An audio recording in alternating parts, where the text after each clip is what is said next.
There could be a New Jersey Transit strike as early as March 13th, and to all those commuters out there, I feel you. They just had a 9% fare hike in October. Service has not gotten any better, and yet they're supposed to be happy with the status quo because there could be no service at all if the strike does happen. Now, Governor Christie has weighed in on the strike, and this is what he said. I am completely confident that we've got a contingency plan in place if this turns out to become a strike. But what is that plan? It's like trying to get the nuclear launch codes. It's like a massive, tightly held secret. But commuters need to know. They need to plan. I don't know. I don't have much of an opinion on it. Okay, but what if you can't get to school? That would be a problem. I also reached out to New Jersey Transit to see if they would give me any information, and it was a very vague statement. They basically said New Jersey Transit is actively involved in developing an alternative service plan in the event the unions call a strike. So that's basically a huge non-answer, but it sounds nice.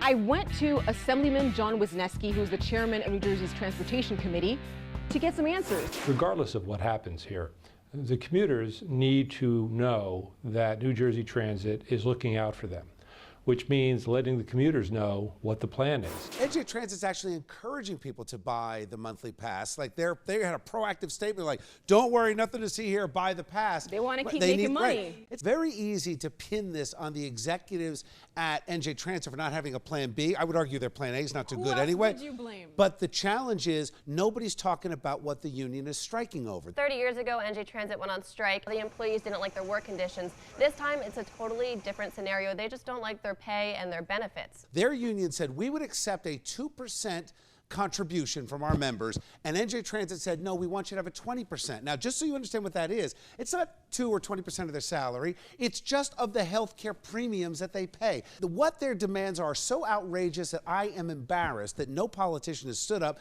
and called this union out. I've been in a union before, and there's nothing worse than when the leaders decide this is what we're going to do, and if you show up to work, then we're all going to embarrass you.